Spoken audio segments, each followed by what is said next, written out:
Asian cup বাছাই পর্বে নিজেদের শেষ ম্যাচে আজ সিঙ্গাপুরের মুখোমুখি হবে বাংলাদেশ। সিঙ্গাপুরে খেলাটি শুরু হবে বাংলাদেশ সময় সন্ধ্যা 6টায়।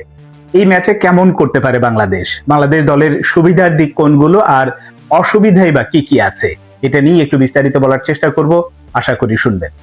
শুরুতেই বলি, ম্যাচ পূর্ববর্তী সংবাদ সম্মেলনে কোচ কাবরেরা যে কথা বলেছেন যে আমরা পজিটিভ এই ম্যাচ নিয়ে 3 পয়েন্টের জন্য খেলতে চাই, আমি তার এই কথার উপরে বিশ্বাস বা আস্থা কোনোটাই রাখতে চাই না। কারণ কোচ কাবরেরা মুখে যা বলেন কাজে তার প্রমাণ থাকে না এবং তিনি ওটা করতেও পারেন না, তার সামর্থ্য এটা। এই কারণে তার উপরে আস্থা বা বিশ্বাস রাখতে চাই না। কিন্তু তারপরও এই ম্যাচটাতে বাংলাদেশ ভালো করবে, কেন ভালো করবে সেই দুটো কারণ আমার কাছে আছে। এটা আমার পার্সোনাল ওপিনিয়ন, আমার সাথে আপনারা একমত হতেও পারেন নাও পারেন। এবং সেই কারণের প্রথম সেটা হচ্ছে আমাদের হামজা চৌধুরী। শুধুমাত্র হামজা চৌধুরীর কারণেই এই ম্যাচে বাংলাদেশ ভালো করতে পারে এরকম একটা জোরালো আশা করাই যায়। কারণ আমরা যদি সর্বশেষ যেটা দেশের মাটিতে, আমি ভিয়েতনামের বিপক্ষে ম্যাচের কথা বলছি না, সর্বশেষ দেশের মাটিতে এশিয়ান কাপ বাছাই পর্বে ভারতের বিপক্ষে যে ম্যাচটা খেলেছিল, ওই ম্যাচে নিশ্চয়ই দেখেছেন যে খেলাটাই হয়েছিল হামজা চৌধুরী ভার্সেস ইন্ডিয়া, এরকম একটা অবস্থা ছিল। এবং আগের যে ম্যাচগুলোতেও হামজা চৌধুরী খেলেছেন সেখানেও কিন্তু একই রকম ছিল। পুরো ম্যাচে তিনি ম্যাচটা নিয়ন্ত্রণই করেছেন তিনি, বলা যায়। মিডফিল্ড থেকে শুরু করে ডিফেন্স লাইন, কখনো ফরওয়ার্ডে, সব জায়গাতে তার বিচরণ ছিল এবং অসাধারণ পারফর্ম করেছেন। এবং এই কারণেই তিনি হামজা চৌধুরী। এবং সেই হামজা চৌধুরীর কাছ থেকে এই ম্যাচেও তেমন কিছু আমরা পারফরমেন্স পাবো এটা আশা করা যায়। এবং এই আশার পেছনে আবার একটা যুক্তি আছে, সেটা হচ্ছে আমরা সর্বশেষ যেটা ভিয়েতনামের বিপক্ষে প্রীতি ম্যাচ খেলেছি, ওখানে কিন্তু হামজা চৌধুরীকে সেইভাবে খুঁজে পাওয়া যায়নি বা আমরা অতটা দেখিনি তার কাছ থেকে। আমরা যেটা দেখে অভ্যস্ত বা পেয়ে অভ্যস্ত, ওটা না পাওয়ার একটা কারণ আছে। তার একটা লম্বা প্লেন জার্নি ছিল, সেখান থেকে এসে দলের সাথে একটা সেশন শুধু প্র্যাকটিস করেছেন, তারপরে তিনি খেলতে নেমেছিলেন। এখন যেটা হয়েছে, ওই প্রস্তুতি ম্যাচ খেলেছে, তারপরে অনেকগুলো সেশন দলের সঙ্গে আছেন, ফলে হামজা চৌধুরী পুরো রিদমে যে তাকে এই ম্যাচে পাওয়া যাবে এটা অন্তত বিশ্বাস করা যায় বা আশা করা যায়। এবং সেটা হলে এই ম্যাচে আবারও সেই হামজা চৌধুরী হয়তো নিয়ন্ত্রণ করবেন। আর অন্য আর একটা যে আশার দিক, সেটা হচ্ছে যে বাংলাদেশ যদি এবার এশিয়ান কাপ বাছাই পর্বে যে দুটো ম্যাচ ড্র করেছে, দেশের মাটিতে তো একটাও ড্র করতে পারেনি, শুধু একটা জিতেছে ভারতের সাথে, তো ওই ড্র দুটোই আবার অ্যাওয়ে ম্যাচে। প্রথম ম্যাচটা আপনাদের মনে আছে নিশ্চয়ই, 2025-এর সেই মার্চে যে ম্যাচটা আমরা জিততে পারতাম, ভারতের সাথে ড্র করলাম, পরে আবার হংকং এর সাথে হংকং এর মাটিতে গিয়ে 1-1 গোলে ড্র করেছিল। তো এই যে দেশের বাইরে ভালো করার যে একটা আত্মবিশ্বাস, সেই ব্যাপারটা কিন্তু টিমের মধ্যে জন্মেছে।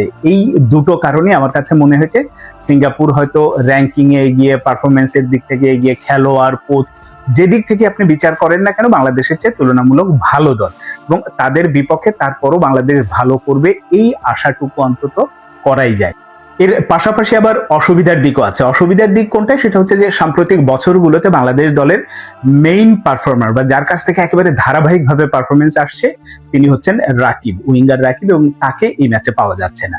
আবার দেশের মাটিতে বাংলাদেশ তো সিঙ্গাপুরের সাথে 2-1 গোলে হেরেছিল, ওই ম্যাচে 67 মিনিটে যে গোলটা করেছিল নিশ্চয়ই মনে আছে, সেটা এই রাকিবই করেছিল। তো তার মতো একজন দ্রুত গতির উইঙ্গার যখন দলে থাকবেন না, একাদশে থাকবে না, সেটা যে কোনো দলের জন্য, বিশেষ করে বাংলাদেশ দলের জন্য বড় একটা সমস্যা। এবং তার ওই পজিশনে অন্য কোনো প্লেয়ার যে তার ঘাটতিটা বা তার অভাবটা যে আসলে পূরণ করার মতো অবস্থা নেই, সেটা আমরা ভিয়েতনাম ম্যাচে দেখেছি। একই সঙ্গে ডিফেন্স লাইনে তো তপু বর্মন নেই, তপু বর্মনের মতো অভিজ্ঞ ডিফেন্ডার তাকে দরকার ছিল, তো উনি যেহেতু নেই, ওই জায়গাতে যে ডিফেন্সে অনেক রকম ফাঁকফোকর, সেটা কিন্তু আবার ভিয়েতনাম ম্যাচেও আমরা ফুটে উঠেছে, দেখেছি যে অনেক যে সেট পিস থেকে যে গোলটা হয়েছে, ওখানে ম্যান মার্কিং এর ব্যাপার স্যাপার ছিল, ওইগুলোতে বড় ধরনের ঘাটতি। আমি জানি না এই কয়েকদিন আসলে এইসব সেশন নিয়ে নিশ্চয়ই কোচ কাজ করেছেন, এবং সেটা যদি হয় তাহলে ভালো। ওই সমস্যাগুলো তারিক কাজী আছেন বা যারাই আছেন, তারা মিলে সমস্যা যদি আসলে নিজেদের ভুলটা রেকটিফাই করে এবং সেখান থেকে পুরো দমে নিজেদের সেরাটা দিতে পারে, তাহলে হয়তো ভালো। তাছাড়া কিন্তু ডিফেন্স লাইন নিয়েও একটা দুশ্চিন্তা আছে।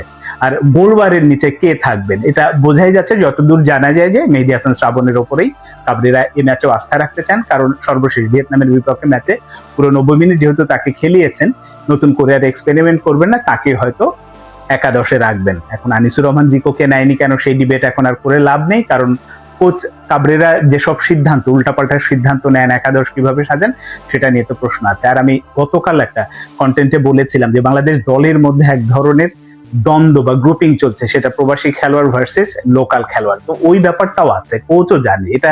আমি জেনে আবারও রিপিট করছি এই কারণে ওই বিষয়গুলো মাথায় হয়তো থাকবে বা একাদশ কি হবে না হবে সেটা দেখেই বোঝা যাবে যে আসলে কোচ কতটা নিয়ন্ত্রণ করতে পেরেছেন ওই ইস্যুটাতে বা কতটা সমাধান করতে পেরেছেন, সেটা হয়তো পরিষ্কার হবে।